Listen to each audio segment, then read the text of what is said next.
Let's go. It's your man Mike Bowens coming to you once again live and direct. Listen, I'm coming to you with a powerful message. This message is entitled Millionaire Dreams with Poor Habits. You got millionaire dreams with poor habits.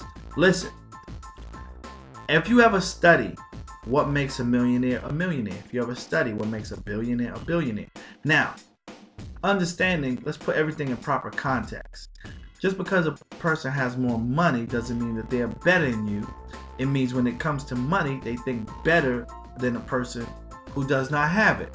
Does that make sense? In terms of finance, don't mean that they're better than them as a person. They may be mean and nasty. They have money. They may have no friends. They may not have, but we're talking about finance right here, okay? So now, your habits will determine your life. I'm going to say that again. Your habits will determine your life. Most people already make enough money to change their financial situation around. Huh? What? What you say? It's a fact. But the fact of the matter, most people don't write down what it is that they earn, and they don't see where their money's going.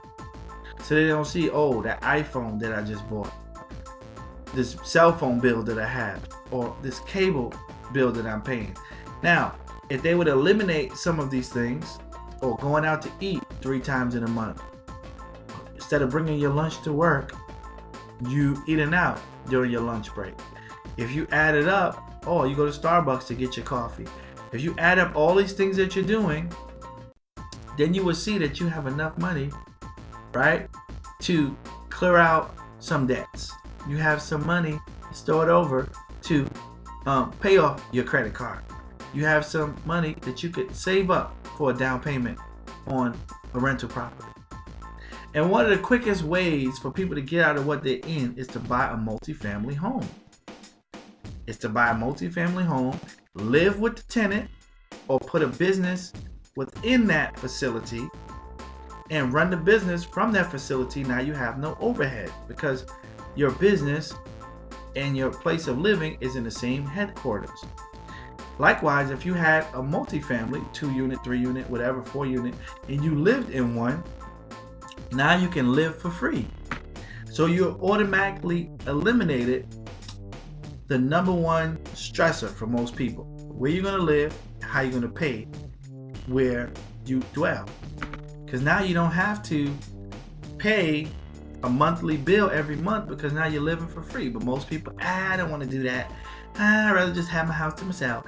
And see, you got a poor mindset. You got a poor habits, and you don't even realize it. You just like, I don't want nobody around me. I just want my own space. Oh, I don't want to put my business there. I just want to have my couch. I want to have my TV. I want to have this. I want to have that. But you're thinking poor. Don't mean you're not a good person. Don't mean that Jesus don't love you. But you think poor. Boo. And because of that, financially, you'll constantly struggle. Financially, you'll be in the same position month after month, year after year, year after year. And you get older and more frustrated and more bitter. And then you look at other people. How come they live like that? How come we don't live like that? And you got to understand, it's your habits. If you analyze their habits, you say, oh, now I see what they're doing. But for the fact of the matter is, most people don't reveal to you their habits. You see their life. But if you look at a person's life, then you'll be able to analyze, if you understand, what their habits are. You know, when I'm driving with my son, I take him to certain neighborhoods. I say, son, look at the mailboxes on each house. I say, if you see 2 mailboxes, that means there's 2 different families or 2 different people that live there. You see 3 different mailboxes, there's 3 different people that live there. He said, oh, there's 3 mailboxes there, Dad. That's 3 different families that live there. Or 3 different people. I said, exactly. I said, how about that one? He said, there's 1 mailbox. There's 1 family live there. I said, how about that one? It's 2 mailboxes. 2 families live there. I said, you got it. Most people, when they drive around neighborhoods, they don't even check out the mailboxes because you're not thinking like a landlord. You're either thinking like a tenant or just a homeowner.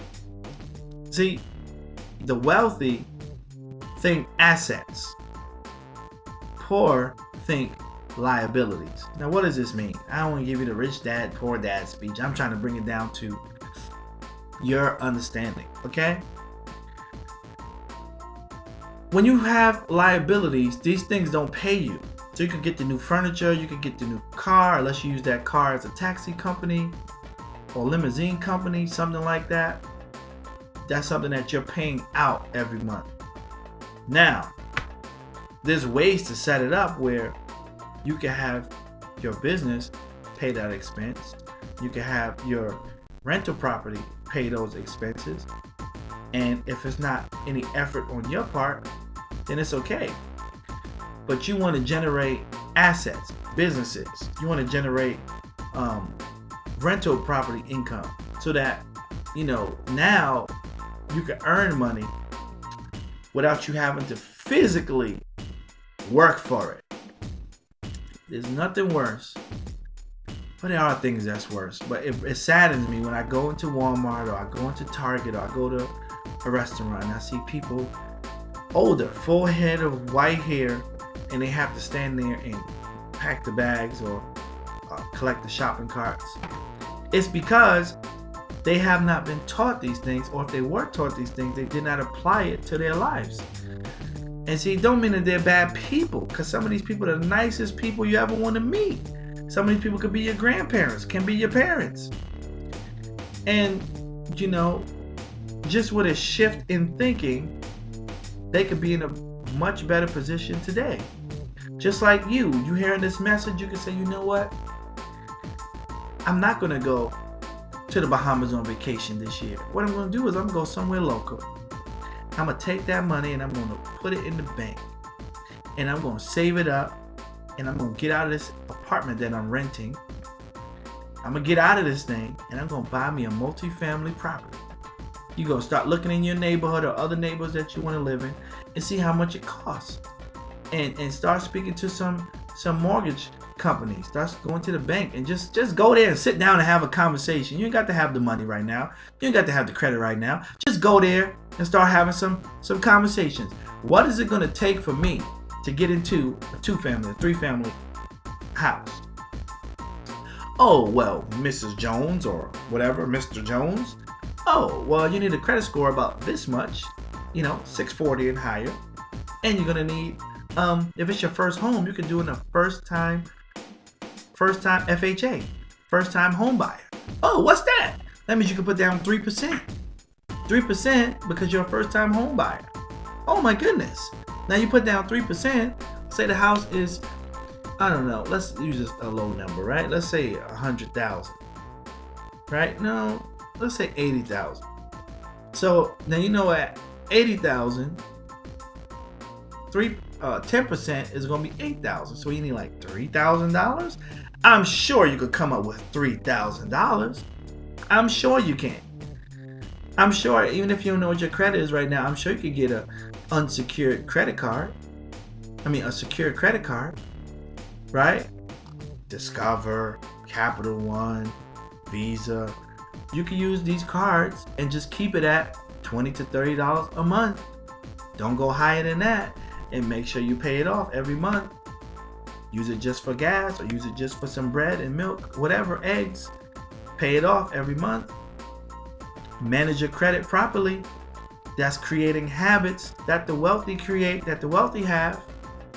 And then before you know it, you move into your 3-unit or your 2-unit. Now you live for free. If you move to a 3-unit, now you live for free, and you have an extra income coming into you because one of the tenants is going to pay for the mortgage and the other tenant is going to pay you. Now, if you're still working at your job, what's the smart thing to do? You're going to be like, girl, I'm going shopping. I'm going to ball out. No, what you're going to do is you're going to take that extra income. You're going to bank it. Now, what you're going to do is go back to the bank and say, what is it going to take for me to get another 2-unit? They're going to say, well, your credit score has to be around 640 or higher, and now you're going to need 10% or 20%. So you do the math. Okay, okay, this is how much I have to have. So now the same money that you was taking every month, putting away, plus the extra check that you're getting, right, from your tenant, from the 3-unit, you combine them. And you do the math and see how long it's going to take you to get the money that you could buy another one. And that's what you do. Now what you're doing is you're preparing for your future. That's why the Bible says a good man leaves an inheritance to his children's children. You are setting up, you are planting a seed today for a harvest tomorrow. But if you keep eating your seed today, you have nothing to harvest tomorrow. And so, millionaire dreams, right, with poor habits can be eradicated by you change how you think and then acting upon how you think. There's more millionaires in the area of real estate than anything else in the country, I dare say the world. So that's letting me know that, hey, God's not making any more new land, but there's houses that's available. There's houses to be taken. There's houses. Now, it depends on your knowledge. Now, you're you're hearing what I'm saying, and you say, you know what he's saying making sense. But now I want to encourage you, go to the library, get you some books on investing, get you some books on property management, get you some books on credit, get you some books, or go on the internet and study these things, not just messages, but get something where you can educate yourself so that when you do launch out into this, when you get to that point, you know how to manage the property properly. You know how to screen tenants, background checks. You know how to have your lease. You know how companies that handle evictions. You know about all these things, so you're not learning on the go, so to speak. You know how this works, so you can live the life that God created you to live. But if you don't know better, how can you do better? So God wants to raise up, right, some thousandaires, millionaires, billionaires, people that love Him, people that serve Him. But you can't do it if you don't change your mentality. I pray this message inspires somebody to take responsibility for your life and to take out those old thought patterns, right? Those old habits, those poor habits, and adopt some new habits so that you can live out your millionaire dreams.